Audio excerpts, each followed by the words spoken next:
Shalom, shalom, bien-aimés de Dieu, shalom. Bienvenue à notre émission Plateau charismatique. Ce soir, je reçois pour vous l'apôtre Samuel. L'apôtre Samuel vient nous parler ce soir de l'orientation dans l'évangélisation. Bonsoir, apôtre. Bonsoir, servant de Dieu. Comment allez-vous ce soir? Ça va, Dieu fait grâce, ça va. Merci. Et chez vous? Ça va, par la grâce de Dieu. Amen. On va prier pour se mettre en communion avec l'Esprit de Dieu. Allez-y. Père éternel et tout-puissant, je viens te confier ce moment, Seigneur, que tu nous donnes, Père, pour pouvoir porter ta parole. Viens bénir ce moment, viens nous remplir, éternel Dieu de gloire, par ta présence, Seigneur. Remplis-nous, Seigneur, et viens parler à tes enfants. Viens nous montrer cette orientation, Seigneur, qui est le but, éternel Dieu de gloire, pour gagner des âmes pour toi, qu'est l'évangélisation. Au nom de Jésus, j'ai ainsi prié. Amen. Amen. Alors, je vous laisse la parole. Merci, servant de Dieu, de me donner d'intervenir sur votre chaîne. Et puisse le Seigneur vous grandir dans la bénédiction. Amen, amen. Que vous faites permettre à la parole de Dieu d'être prêchée, permettre que la parole de Dieu soit publiée au travers les ondes de votre chaîne. Amen, amen. Alors, aujourd'hui, nous parlerons de l'orientation dans l'évangélisation. L'orientation dans l'évangélisation. J'aimerais dire à quelqu'un qui évangélise, qui sait qu'il doit évangéliser, qui sait qu'il est appelé à proclamer l'évangile, faire comprendre que l'évangélisation ne doit pas se faire par hasard, mais l'évangélisation doit se faire par orientation du Saint-Esprit, par l'orientation du Seigneur. Parce que l'évangélisation est un projet de Dieu. L'évangélisation est le projet de Dieu. Ainsi, l'évangélisation ne doit pas se faire sans que Dieu nous donne l'orientation, sans que Dieu nous donne la direction. Alors, c'est pourquoi nous allons parler de la direction ou l'orientation dans l'évangélisation. Et nous voyons ici et maintenant Marc chapitre 4, le verset 35. Marc chapitre 4, le verset 35.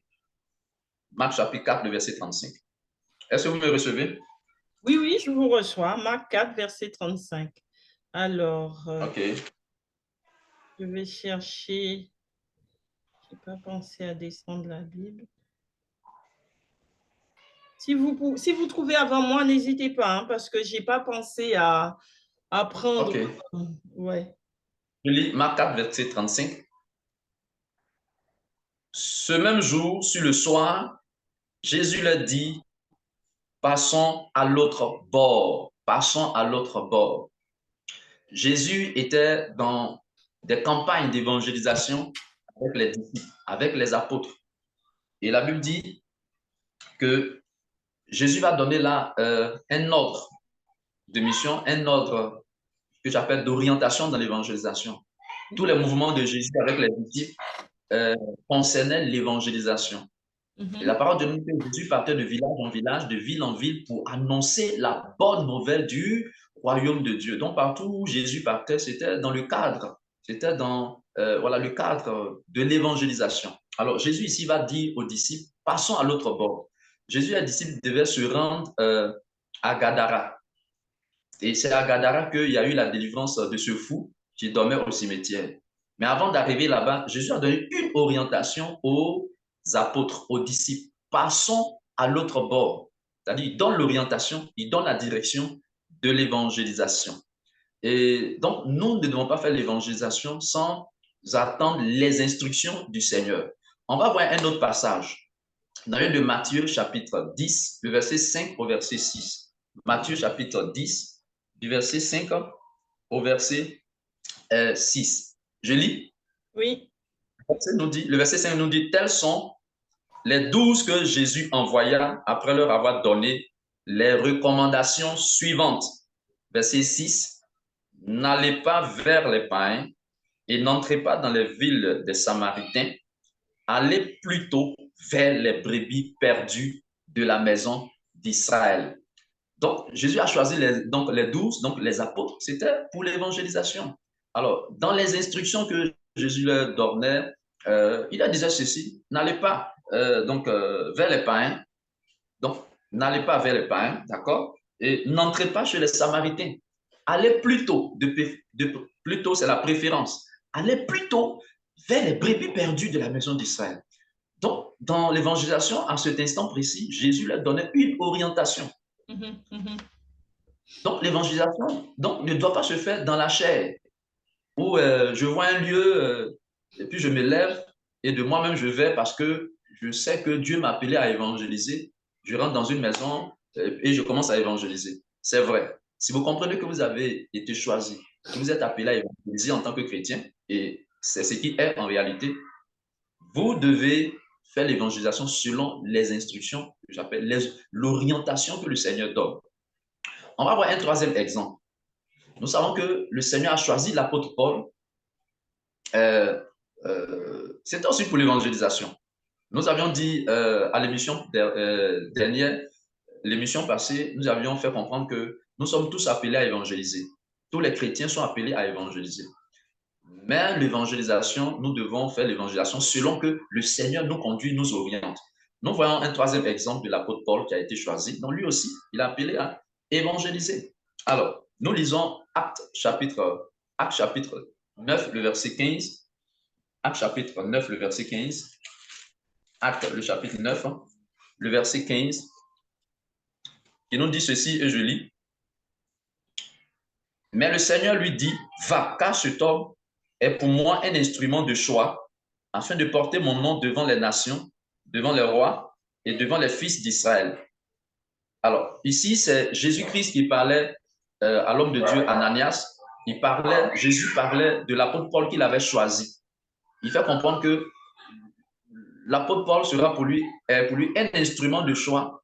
Et l'apôtre Paul va porter, lui, Jésus, son nom devant les rois, devant les fils d'Israël, devant les nations. Donc, Jésus était en train de faire comprendre que l'apôtre Paul va évangéliser. Il va évangéliser, il va parler de moi, il va porter mon nom devant les hommes. Il va parler de moi à des hommes, à des rois, à des nations et aux fils d'Israël. Maintenant, comment est-ce que l'apôtre Paul faisait l'évangélisation? Non pas dans la chair. Voyons Actes, chapitre 16, Actes, le chapitre 16, le verset 9 au verset 10. Actes, le chapitre 16. On va voir comment est-ce que l'apôtre Paul faisait l'évangélisation. Est-ce qu'il partait de lui-même faire l'évangélisation où il voulait? Actes, chapitre 16, le verset. Actes, le chapitre 16, le verset 9 au verset 10. Et je lis la parole du Seigneur.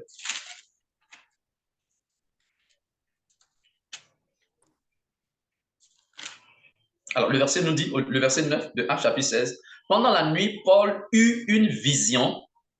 Un Macédonien debout le suppliait en disant, passe en Macédoine, viens à notre secours. Après, verset 10, après cette vision de Paul, nous avons aussitôt cherché à nous rendre en Macédoine, concluant que Dieu nous appelait à y annoncer l'évangile. Alors, voici deux versets dans Actes chapitre 16 qui montrent un peu comment est-ce que l'apôtre Paul est arrivé en Macédoine pour l'évangélisation, dans le cadre de l'évangélisation. Paul ne s'est pas retrouvé en Macédoine par la chair de l'humain. C'était sous une révélation, c'était sur une vision, c'était après une vision qu'il avait eue. Et par cette vision, le verset 10 fait comprendre qu'ils ont compris que c'est Dieu, par cette vision, Dieu qui voulait qu'ils partent en Macédoine pour aller évangéliser. Donc, il s'est retrouvé en Macédoine par la révélation du Seigneur. Donc, la vision était donc une instruction que Dieu donnait, une orientation que Dieu donnait pour l'évangélisation concernant Paul. C'est pareil pour nous, chrétiens. Nous qui devons évangéliser, nous devons rechercher les instructions du Seigneur, l'orientation du Seigneur, vers qui il veut nous envoyer, dans quel lieu il veut nous envoyer. C'est vrai que nous devons évangéliser. Vous êtes appelés à évangéliser, mais c'est lui qui doit vous conduire, parce que c'est son projet, l'évangélisation. Et c'est lui qui aimerait nous conduire, nous guider. C'est lui qui aimerait nous envoyer où il veut. C'est son projet, ce n'est pas notre projet, l'évangélisation, ce n'est pas notre projet. Donc, Dieu voudra qu'on fasse l'évangélisation comme lui il veut, comment lui il veut, la manière, donc l'orientation, la direction, le comment, le où aller. Où aller. Donc, le où aller, donc c'est le lieu. Donc, il faut la direction il faut l'orientation. Mhm. On va voir un autre exemple et puis on va terminer là-dessus. Je voulais juste vous poser une question. Est-ce que, apôtre, on ne peut pas aussi dire que, parce que vous dites qu'il faut que le Saint-Esprit donne l'orientation pour aller évangéliser, mais est-ce qu'on ne peut pas penser que quelqu'un qui a reçu l'appel de servir Dieu, donc que ce soit dans le ministère ou en dehors du ministère, mais celui qui a reçu l'appel de servir, peut commencer un ministère, peut commencer une évangélisation et prier pour que le Saint-Esprit puisse l'orienter, puisse l'accompagner, mais dans un milieu que lui-même aura choisi. Mieux vaut ne pas commencer parce que si on commence sans la direction du Saint-Esprit, c'est la chair. D'accord. C'est la chair. La chair ne peut pas sauver. Une œuvre charnelle ne peut pas sauver. Donc, c'est mieux rester dans la prière, patienter dans la prière, prier et demander les instructions du Seigneur concernant l'évangélisation, donc l'orientation. Seigneur. Parce que je pose cette question, apôtre, parce qu'il y a beaucoup de chrétiens qui prient, mais qui n'ont jamais entendu la voix du Saint-Esprit ni de Dieu. Ils prient par la foi, mais ils n'ont pas entendu. Donc, du coup, si ces gens-là attendent de vraiment entendre cette voix pour pouvoir faire l'œuvre de Dieu, il y en a qui risquent de passer toute une vie sans jamais servir. Oui, mais en fait, la réalité, c'est que quelqu'un ne peut pas être chrétien s'il n'entend pas la voix de Dieu. C'est qu'il n'est pas chrétien. Puisque Jésus dit, donc Jésus dit ceci dans Jean chapitre 10, verset 27. Il dit, mes brebis entendent ma voix. Mes brebis entendent ma voix. Donc, vous voyez, mes brebis entendent ma voix. Il dit, je les connais et elles me suivent. Elles me suivent. Donc, un chrétien doit entendre la voix de Dieu. C'est vrai, même si c'est compliqué, mais il doit entendre la voix de Dieu. C'est son droit d'entendre la voix du berger. Mais peut-être que Jean 10, verset 27. peut-être qu'il serait important dans une autre émission d'expliquer ce qu'est la voix de Dieu, parce que certains peut-être vont attendre une voix audible, alors que la voix de Dieu n'est pas toujours audible. Elle peut être audible, mais elle peut être aussi dans la parole, que le Seigneur met une pensée en nous, d'aller dans telle et telle écriture. Dieu parle tantôt d'une manière, tantôt d'une autre. Ok, oui, effectivement. Et là, ça me donne de dire, en fait, par quoi le Seigneur donne l'orientation? Quels sont les moyens par lesquels nous recevons l'orientation dans l'évangélisation? Exactement. Nous voyons ici le cas de l'apôtre Paul. C'est pas une vision. Pas une vision. Ça peut être pas un songe. Alors, dans Job 33, le verset 14, la parole de Dieu nous dit que Dieu parle cependant tantôt d'une manière, tantôt d'une autre, et l'on n'y fait point attention, l'on n'y prend point garde. Le verset 15 nous dit que Dieu parle par des songes et par des visions. Donc, les songes et les visions que nous recevons, c'est Dieu qui parle. Et c'est à travers, très souvent, à travers les songes et les visions, Dieu donne l'orientation dans l'évangélisation. Alors, donc, dans le cas de l'apôtre Paul, il dit dans la vision, il a vu qu'un homme, même qui était macédonien, l'appela au secours en disant, Paul, passe en Macédoine et secours-nous.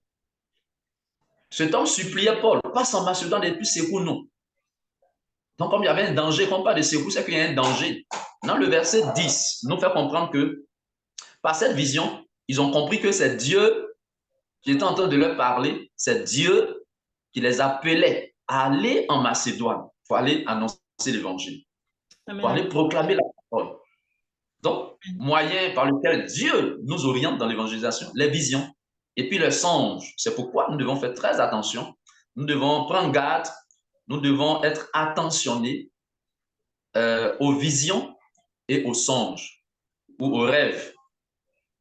Et si le temps le permet, je vais donner un autre exemple.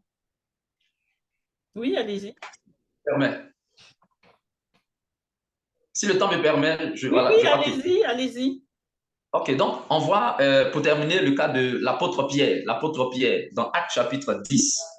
Actes chapitre 10, Dieu va donner une orientation d'évangélisation à l'apôtre Pierre, lui disant d'aller chez Corneille. Lui disant d'aller chez Corneille. Actes chapitre 10, je lis rapidement le verset. Actes le chapitre 10. Alors, rapidement, je lis à partir du verset 11. Actes chapitre 10, le verset 11. La Bible nous dit ceci. Pierre, donc il vit le ciel ouvert et un objet semblable à une grande nappe attachée par les quatre coins qui descendait et s'abaissait vers la terre. Verset 12. Il s'y trouvait tous les quadrupèdes et les reptiles de la terre et les oiseaux du ciel. Verset 13. Une voix lui dit, lève-toi Pierre, tue et mange. Verset 14. Mais Pierre dit, non Seigneur, car je n'ai jamais rien mangé de souillé ni d'impur. Et pour la seconde fois, la voix se fit entendre à lui. Ce que Dieu a déclaré pur, ne le regarde pas comme souillé. Amen. Amen. Donc, voici une vision que l'apôtre Pierre avait reçue. Dans la vision, il vit le ciel, que le ciel était ouvert et du ciel descendait une nappe qui était attachée par les quatre coins. Et sur cette nappe, il y avait des animaux qui étaient considérés dans la loi comme des animaux impurs, des quadrupèdes, des reptiles, voilà, et des oiseaux du ciel. Et le Seigneur, il entend la voix de Dieu et lui dit, Pierre, lève-toi, tue et mange. Donc, c'est une vision qu'il avait reçue. Et dans la suite, par cette vision, Dieu étant en train de dire à Pierre, par cette vision, d'accepter d'aller chez Corneille pour évangéliser, pour prêcher la parole. Parce que Corneille était un étranger, Corneille n'était pas juif, et il y a une loi juive qui interdisait aux juifs de tisser l'amitié, de tisser, d'aller même sous le toit des étrangers. Donc, ceux-ci étaient considérés comme des gens impurs.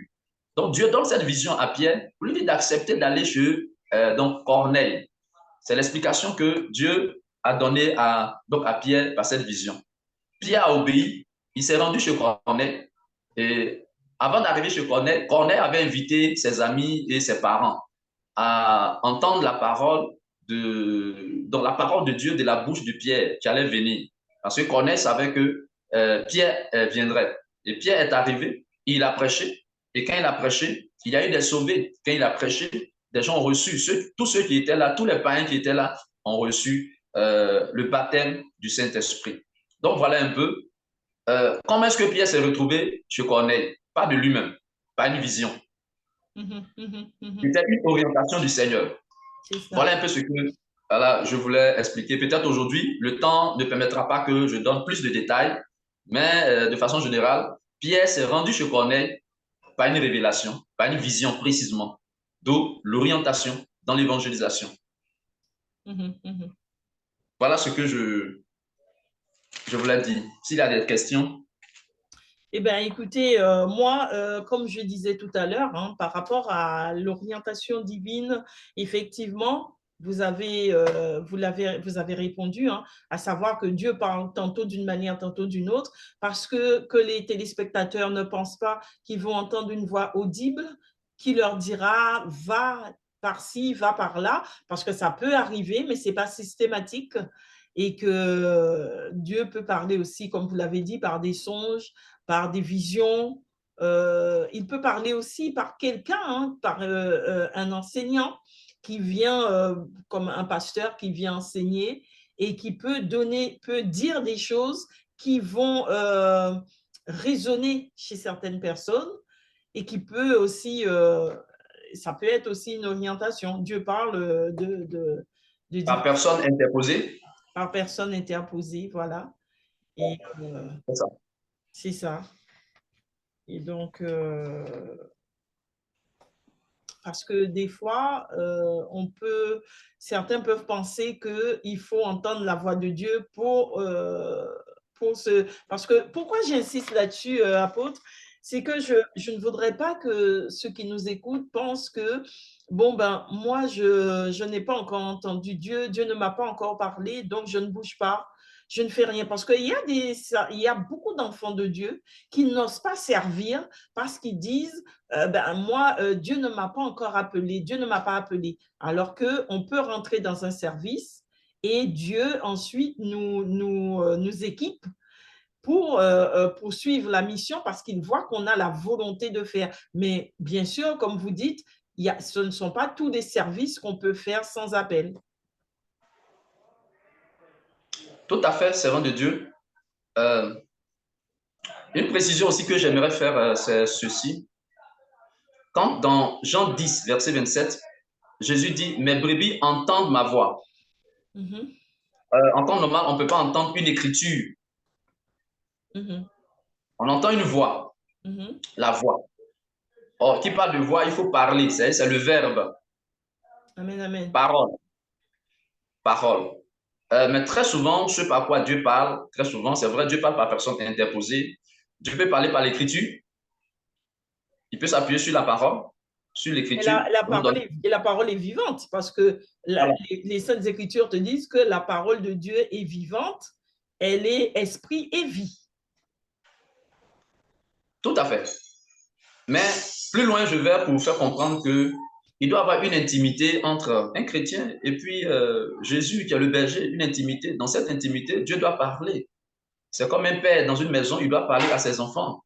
Le père ne va toujours pas, c'est vrai, il peut parler à un frère, à une soeur, va dire à ton frère, va dire à ta soeur ceci, ça peut arriver. Mais ça, c'est encore mieux si le père me parle directement, me parle à moi-même en tant que fils. C'est ça. Voilà, mais vous voyez, c'est encore plus bien, c'est encore plus clair, c'est encore plus rassurant. On parlait de tout à l'heure de personnes interposées. Bon, ok, quelqu'un peut venir. Bon, mais moi, si je n'ai pas reçu cela de Dieu, normalement, je ne devrais pas faire. Je ne devrais pas obéir. On a besoin de la confirmation. Il faut que Dieu confirme. Voilà. Même s'il parle par personne interposée, il faut que nous-mêmes, on ait la conviction qu'il vienne confirmer en nous. Donc, cela exige une relation personnelle entre moi et le Père, entre moi et le Seigneur.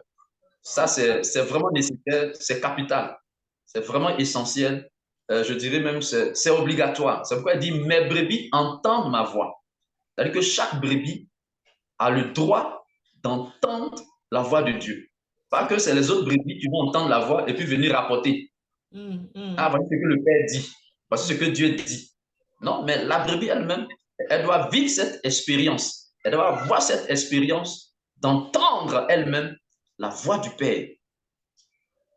Et quand je parlais de voix tout à l'heure, c'est-à-dire c'est la parole. Et c'est en cela que Job 33, verset 15 dit, Dieu parle en songe, parole. Donc les songes, c'est Dieu qui parle, c'est la parole. Quel que soit ce qu'on voit en songe, que ce soit un animal, que ce soit ce qu'on voit, le songe nous dit, c'est Dieu qui parle. C'est Dieu qui parle, c'est la parole de Dieu. Donc tout ce qu'on entend dans le songe, tout ce qu'on voit, c'est appelé aussi la parole. Si vous permettez, on va voir Genèse chapitre 15, on va voir un message que notre patriarche Abraham avait reçu. Genèse chapitre 15, le verset 1. Si j'ai bonne mémoire, Genèse chapitre 15. Genèse chapitre 15. Et là, nous sommes en train de parler un peu quelques voies et moyens par lesquels Dieu parle. Dieu peut nous donner l'orientation pour l'évangélisation que nous sommes appelés à faire. Genèse chapitre 15, nous lisons le verset 1 qui nous dit ceci. Après ces événements, la parole de l'Éternel fut adressée à Abraham dans une vision. Dans une vision. Donc, la parole de que la vision que Abraham a reçue, la Bible dit, on appelle cela la parole de l'Éternel. En d'autres termes, la parole de Dieu. Or, c'est une vision qu'il a reçue. Et puis, la parole de l'Éternel fut adressée à Abraham. Par quel moyen? Dans une vision. Donc, ça pouvait être dans un songe. Dieu fait entendre sa voix dans un songe. Dieu fait entendre sa voix dans une vision. Aussi complexe que peut être cette vision, un peu comme le cas, la vision que l'apôtre Pierre a reçue. C'était une vision vraiment complexe. Or, c'était Dieu qui était en train de lui parler, de lui donner un message. Donc, ce message, on l'appellera aussi la parole de Dieu. Donc, on appelle cela la parole de Dieu. Donc, voilà un peu ce que donc j'aimerais dire à ce sujet. Concernant les voies et moyens, sont une vision par laquelle Dieu peut et nous parle pour nous conduire dans l'évangélisation. Alors, donc voilà. Oui, je vous écoute. Peut-être qu'on pourra revenir peut-être sur ces petits détails dans une autre émission. Mais retenons que pour faire l'évangélisation, nous avons besoin de l'orientation du Seigneur. Et qui parle d'orientation du Seigneur, ça veut dire que Dieu doit nous parler. Voilà. Alors, comment est-ce que l'apôtre Paul a compris qu'il devait se rendre en Macédoine? Donc, dans son évolution avec le Seigneur, il a compris que cette vision qu'il a reçue, c'était Dieu qui parlait. C'était Dieu qui les appelait. Or, la vision ne dit pas que c'était Dieu qui disait Paul, allez-y en Macédoine. Non. La vision dit clairement que c'est un Macédonien. Dans la vision, il a vu un Macédonien qui disait Paul, passe en Macédoine et c'est pour nous. Mais ils ont compris. Mais ils ont compris. Donc, ça, bon, je veux dire, la maturité et la grâce du Saint-Esprit. Tu as le temps de comprendre la vision que tu as reçue de le Macédonien qui t'appelait au secours. Là. En fait, c'est moi, Dieu. Je voudrais que tu ailles en Macédoine pour aller évangéliser parce qu'ils n'ont pas la parole, ils n'ont pas l'évangile. Donc, ils sont en danger. Donc, va les secourir par ma parole, par l'évangile. Donc, alors, voilà un peu. Apôtre, je vais vous demander de faire une prière. Est-ce que vous pouvez prier pour nos téléspectateurs afin qu'ils puissent recevoir la voix de Dieu, qu'ils puissent entendre la voix de Dieu et recevoir leur mission, hein, la mission d'évangélisation? Parce que je pense que beaucoup de serviteurs de Dieu évangélisent ou sont prêts à évangéliser, mais qu'ils n'ont pas forcément la direction. Est-ce qu'on peut prier pour qu'ils puissent recevoir cette direction? Avec plaisir, servant de Dieu, nous pouvons le faire ensemble. Nous pouvons le faire ensemble ici et maintenant. Amen. Seigneur, nous te disons merci pour cette émission. Nous te rendons grâce. Et le but de cette émission, c'est que nous puissions comprendre, Seigneur, comment est-ce que tu voudrais que nous évangélisons. De comprendre, Seigneur, l'orientation que tu donnes dans l'évangélisation.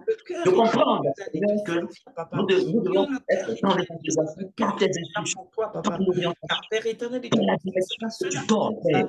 Nous prions, Jésus, que par cette émission, que tu éclaires, Seigneur, qui fait notre la lanterne de ton peuple, de tes serviteurs, dans l'évangélisation.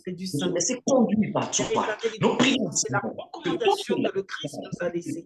Seigneur, à entendre ta voix, à découvrir le cœur de tes enfants, que tu nous touches, éternel Dieu de gloire, que tu suscites tes âmes, éternel Dieu, disposées pour te servir, papa, qui sont disposées pour aller porter la parole, Seigneur, pour te servir, éternel Dieu de gloire. Manifeste-toi, Père éternel Dieu puissant, manifeste-toi, éternel Dieu de gloire. Viens toucher les cœurs, viens toucher les âmes, Seigneur, viens manifester ta gloire, viens manifester ta puissance, Seigneur. Lève-toi, Seigneur, lève-toi, éternel Dieu de gloire, au milieu des enfants, Seigneur. Manifeste-toi, Seigneur, que tous ceux qui ont commencé l'évangélisation, Seigneur, mais qui n'ont pas reçu, éternel Dieu, cette orientation, je prie, éternel Dieu de gloire, que tu leur donnes l'orientation, que tu leur parles, éternel Dieu de gloire, touche leur cœur, Seigneur, oh, saisis leur pensée, Seigneur, saisis leur cœur, éternel Dieu de gloire, dispose leur cœur pour recevoir quelque chose de toi, éternel Dieu de gloire, les enfants, Seigneur, reçoivent cette orientation, qu'ils reçoivent, éternel, quelque chose de toi, papa. À la réception de l'orientation, à la réception Seigneur, que tu mettes ta main puissante et glorieuse sur leur vie, que tu disposes leur cœur, papa. Oh, Père éternel et tout-puissant, tu n'as jamais envoyé une personne seule. Tu les disposais, tu les envoyais deux par deux, Seigneur. Oh, éternel, s'il y a un cœur, Seigneur, disposé à te servir, mets tes pères écouter, Seigneur, pour qu'ils puissent, éternel, aller porter cette parole, Seigneur, dans un binôme, éternel, de gloire. Plusieurs, papa. Manifeste-toi, éternel, de gloire. Touche-les, Seigneur, touche leur cœur, touche leurs âmes, Seigneur. Dispose-les, dispose-les, Père. Dispose-les, Père. Au nom de Jésus. Au nom de Jésus. Au nom de Jésus-Christ. Nous prions, Père, que tu fasses avancer cette émission. Fasse avancer cette émission. Toutes les émissions, Seigneur, sur cette chaîne. Au nom de Jésus. Chacun de tes enfants, Seigneur. Dispose-les pour te servir, Père. Manifeste-toi, Seigneur. Manifeste-toi, éternel Dieu. Merci, Seigneur. Manifeste-toi dans la vie de tes enfants. Dans la vie de tes serviteurs. Dans la vie, de tous ceux que tu as déjà suscités et de ceux que tu susciteras. Nous pouvons prier. Merci, Seigneur. Amen. Amen. Merci, Seigneur. Amen. Amen. Eh bien, écoutez, apôtre, vraiment, c'était une très belle prière. Et je prie que les enfants de Dieu soient touchés, qu'ils reçoivent accueillent cette prière afin de pouvoir commencer cette œuvre que le Christ nous a laissée, hein, car il a dit, allez par tout le monde et faites de toutes les nations des disciples, baptisez-les au nom du Père, du Fils et du Saint-Esprit. Donc, c'est Amen. la mission qu'il nous a laissée, c'est la recommandation qu'il nous a donnée. Donc, je prie qu'un enfant de Dieu entende cette prière et puisse être Amen. touché. Ainsi soit-il. Amen, amen. Alors, je ne sais pas si vous avez une recommandation à donner à ceux qui ont le cœur d'aller évangéliser pour le Seigneur avant qu'on termine. Oui, la seule recommandation, c'est de prier, de continuer à prier quand on n'a pas l'orientation, parce que le diable sait que ce n'est pas l'orientation que Dieu donne, qu'il est vaincu. Quand Dieu nous conduit dans l'évangélisation, le diable est vaincu. Alors, le diable travaille beaucoup à ce qu'on ne reçoive pas les orientations. Le diable, il attaque beaucoup les visions et les songes.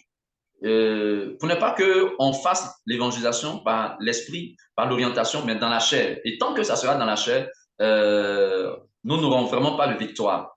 Et donc, on prie dans la prière que Dieu oriente, que le pouvoir de la mort soit dissipé, soit chassé. On veut la lumière, on a besoin de comprendre où on doit aller évangéliser. Donc, je crois que c'est la seule recommandation, c'est la prière que Dieu donne l'orientation. Voilà un peu. Amen, amen. La recommandation est la dernière que j'aimerais donner. Amen, amen.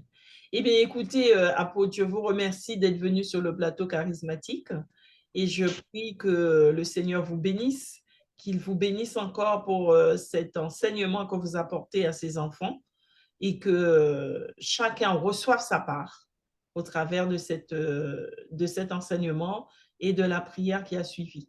Amen. Amen. Alors, Merci. Béni. Amen. Amen. Alors, je remercie tous les téléspectateurs de nous avoir suivis ce soir. Je vous invite à faire connaître l'émission Plateau Charismatique. Je vous invite à vous abonner, à faire connaître l'émission au travers de vos connaissances dans le travail, les amis, la famille. N'hésitez pas, vous avez été bénis, vous avez reçu. Alors, partagez aussi parce que la parole de Dieu dit que lorsque nous recevons, nous ne recevons pas pour garder, mais nous recevons pour donner. Il y a plus de joie à donner qu'à recevoir, à offrir qu'à recevoir. Donc, n'hésitez pas à offrir, à donner ce que vous avez reçu, à faire connaître des émissions, à faire passer des émissions pour que d'autres enfants de Dieu aussi soient sauvés. Ce sera votre pierre dans l'édifice. N'hésitez pas, surtout, à vous abonner pour recevoir les notifications et surtout, écrivez-nous, laissez des commentaires. C'est quelque chose que vous avez du mal à faire. Je vous invite à laisser des commentaires, à laisser aussi vos impressions, à donner aussi des idées de thèmes, des thèmes que vous auriez aimé qu'on traite à l'émission Plateau Charismatique, des choses que vous aimeriez voir. N'hésitez pas à m'écrire, à écrire des commentaires sur les vidéos, à m'écrire en privé si vous voulez. Vous avez mon mail sur la page. N'hésitez pas. Voilà. Eh bien, je vous remercie de nous avoir suivis et je vous dis à bientôt. À bientôt, apôtre. À bientôt, servant de Dieu. Merci. À bientôt. Merci beaucoup. Au revoir. Au revoir.